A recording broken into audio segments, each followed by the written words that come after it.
Hi and Assalamualaikum to our lovely lecturer, which is Puan Sabaria binti Yusof, and this is group members, which is me is Afika Dynamiti Budiman, Muhammad Arif Zakwan bin Muhammad Zaki, and the last one is Muhammad Shamil bin Abdul Rahim.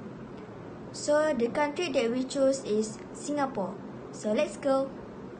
So Singapore is an island country of the southern tip of the Malay Peninsula in Southeast Asia. It is separated from Malaysia by the Straits of Johor and from Indonesia's Riau Island by the Singapore Strait. Singapore has a strategic location for Southeast Asia sea routes, and Singapore City State located at the southern tip of the Malay Peninsula, about 85 miles, which is 137 kilometers north of the equator. It consists of the diamond-shaped Singapore Island and some 60 small islets. The main island occupies all but about 18 square miles of this combined area. The government system is a parliamentary republic, and the chief of state is the prime minister. Singapore has a highly developed free market economy in which the economy is open and corruption-free.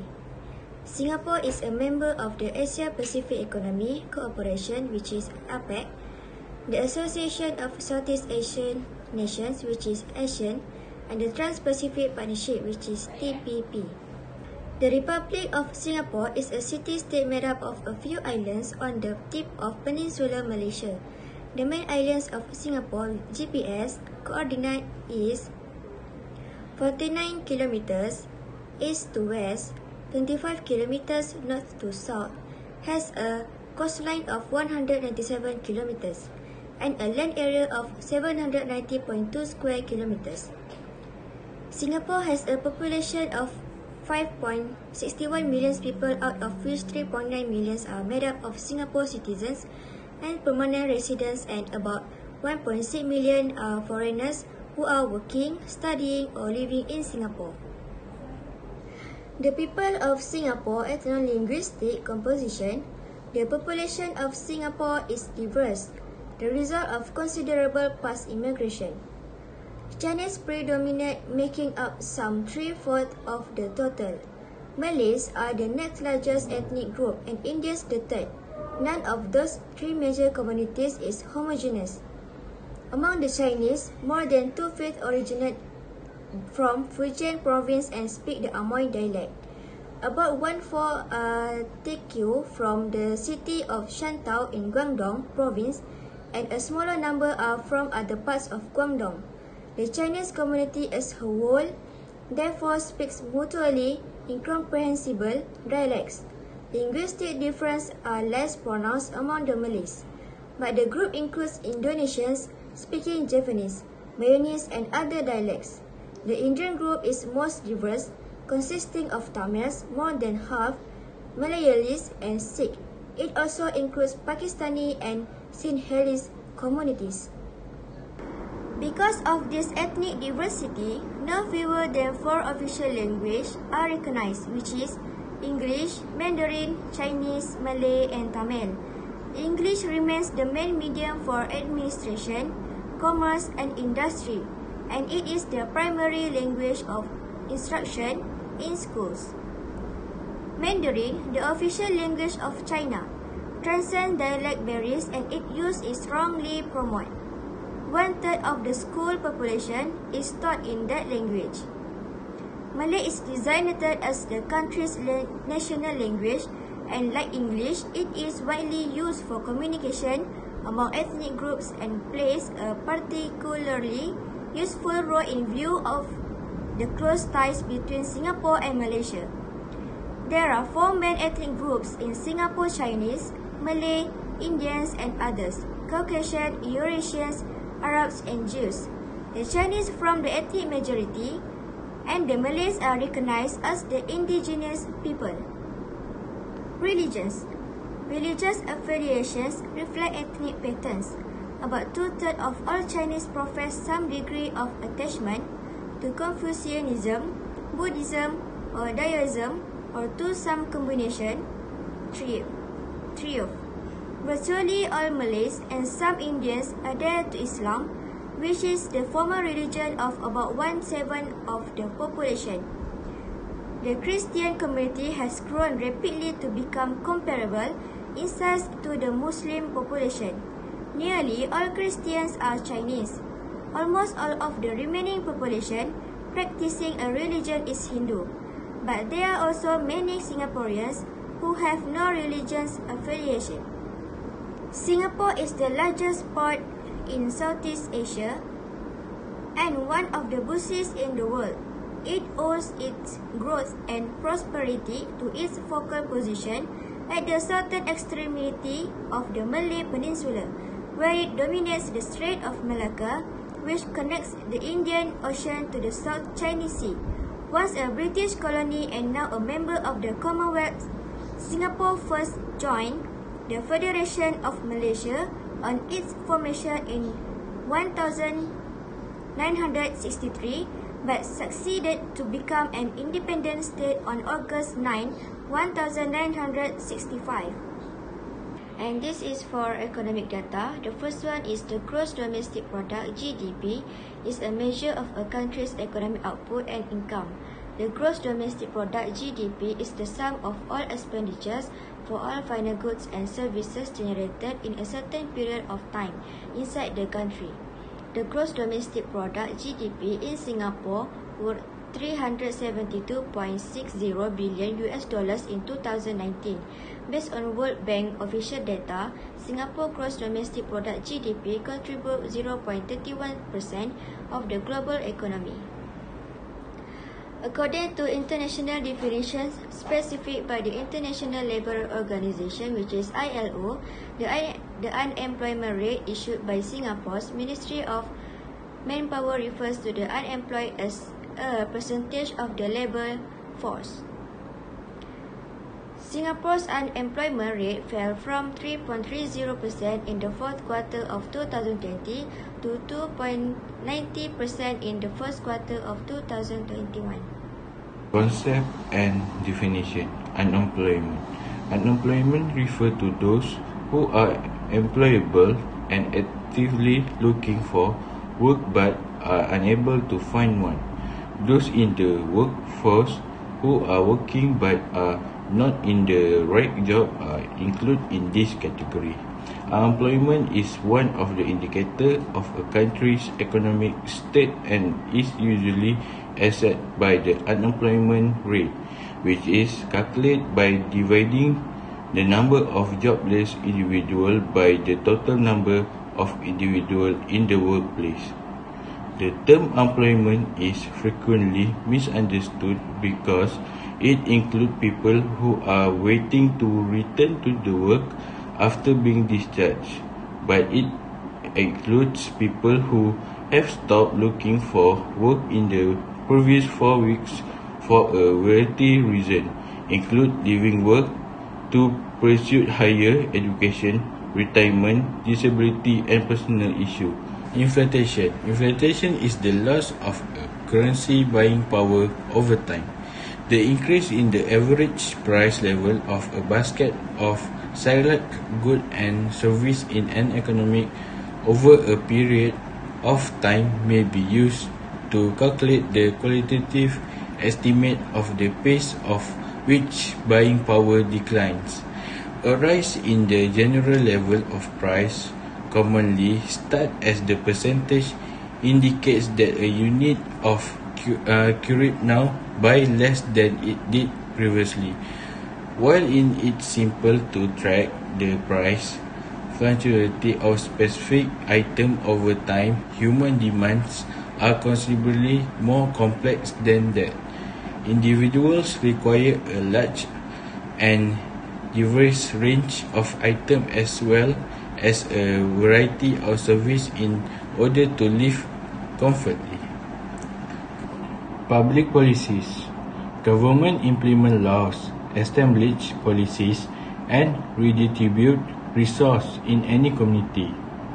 At whatever level this is true, a system of law, regulatory measure, cost of actions, and financial priorities establish by governmental organizations or its representative on, on a specific issue is known as public policies. Individual and group frequently try to influence public policies through education or interest group mobilizations. In Western style, democratized shaping public policies is plainly different than in other systems of governments.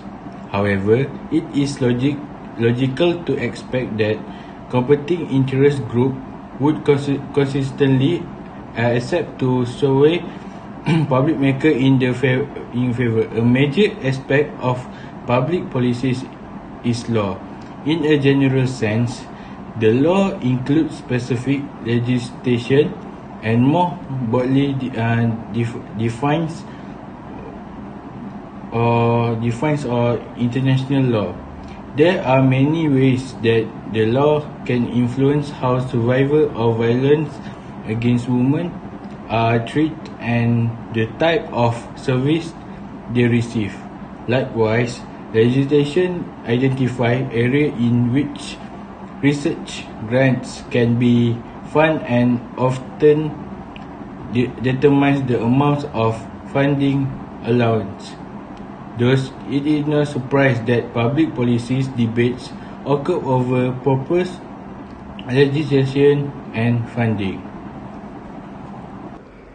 And next for unemployment rate.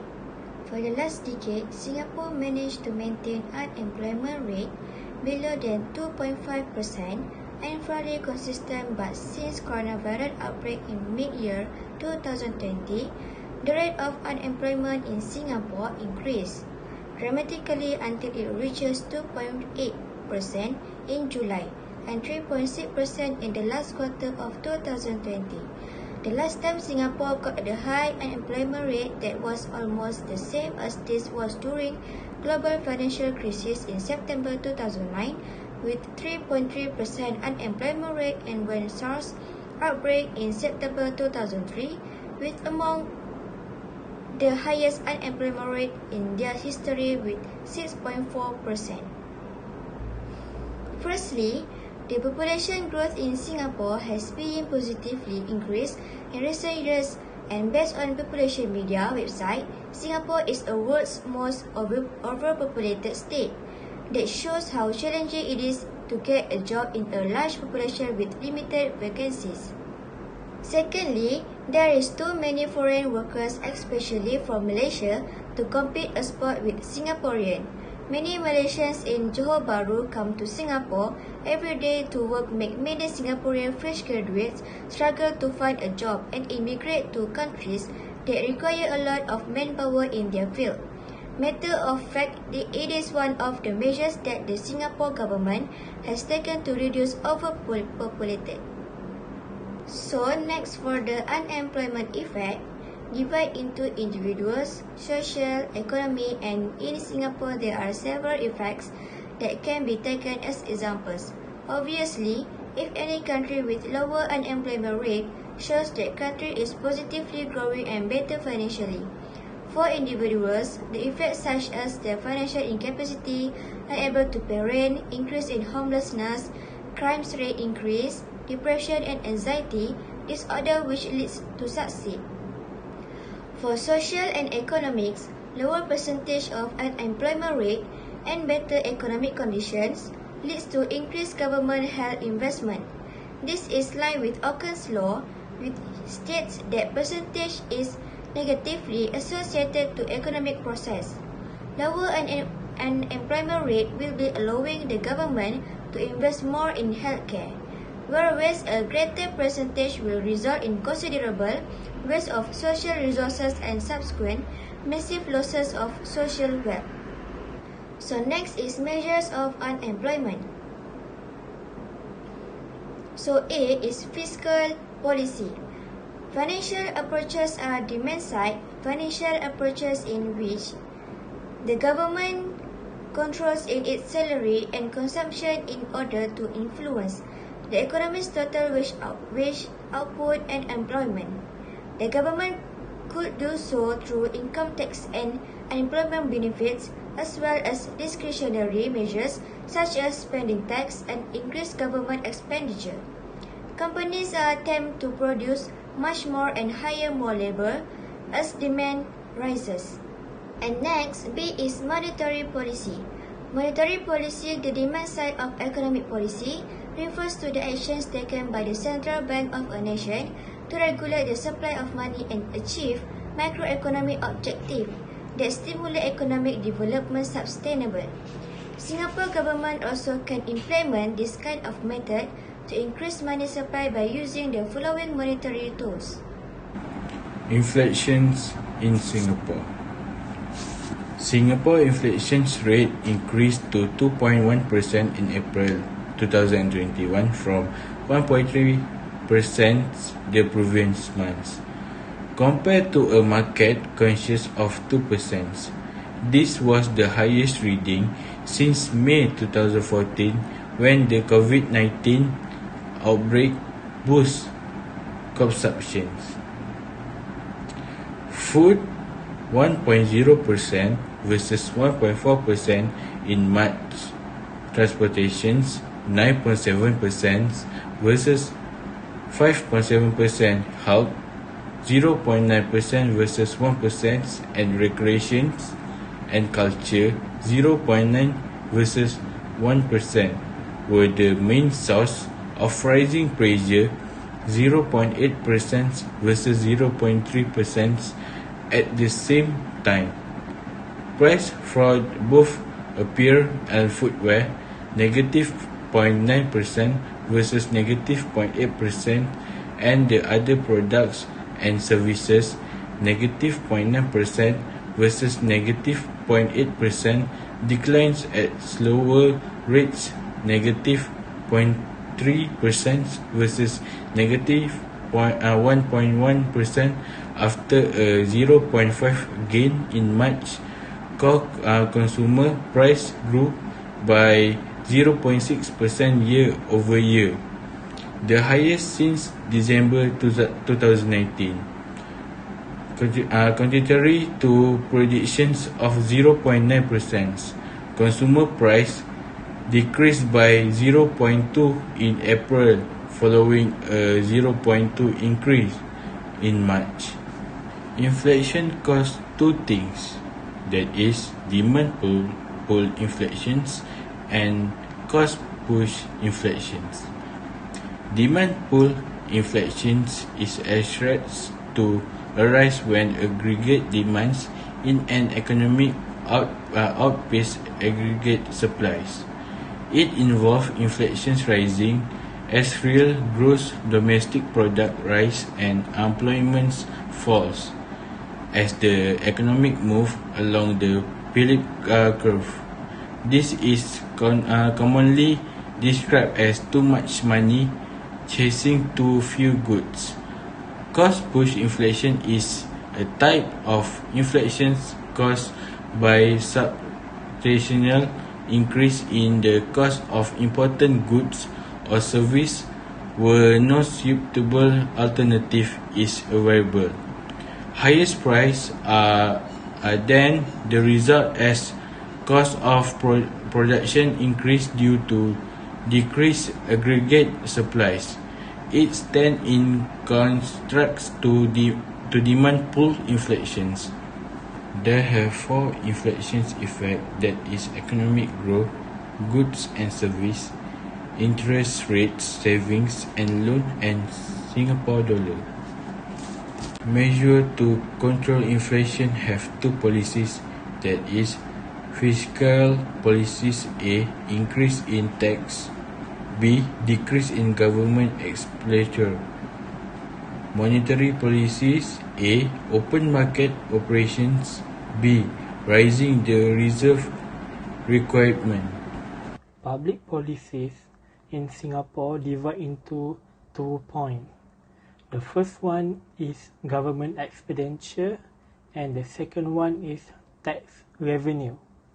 Government expenditure is when government purchase goods and service for the future use. Fiscal year for 2019-2020 in Singapore shows social development sector is the most significant with 54.6% of government expenditure. Next, with 33.8%, security and external relation sector be the second of highest government expenditure. Lastly, economic development has 7.6% share and government administration account has 4% share of government expenditure. For tax revenue in 2019-2020 account for 72% of the government operating revenue. The major tax revenue is corporate income tax with 31%, individual income tax with 23%, good and service tax with 21%, other taxes such as property tax come with 9%, stamp duty 8%, betting taxes 5%, and withholding tax with 3%. For COVID-19 case in Singapore, first case of COVID-19 in Singapore was reported in 23 January 2021 from 66 years old patient. After that case reported, many cases reported drastically, and after over than 1,000 cases, Singapore government decided to close the border to prevent the disease from spreading even more. Singapore government introduced circuit breaker (CB) as the lockdown. In 2020, Singapore government has spent $93 billion in response to COVID-19 outbreak. The budget includes in public health, society and economics, business and workers, and lastly, impacted sector. The main purpose of circuit breaker is to minimize any movement and to prevent COVID-19 to spread quickly. Only essential sector was allowed to operating their business. In 2020, there is 58,629 accumulated case. But since 2021 begins, the rate start to be flat in the graph, with less than 100 daily cases, make a total in 2021 until 21st of June is just 62,403 new cases. Active cases in Singapore start to show a positive improvement with low infectious rate in 2021 and less than 40 deaths accumulated since COVID-19 outbreak in Singapore.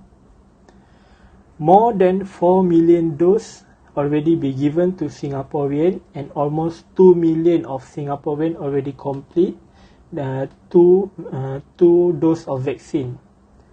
Currently, only 2 types of vaccine has been approved by Singapore government, which is Pfizer and Moderna vaccine.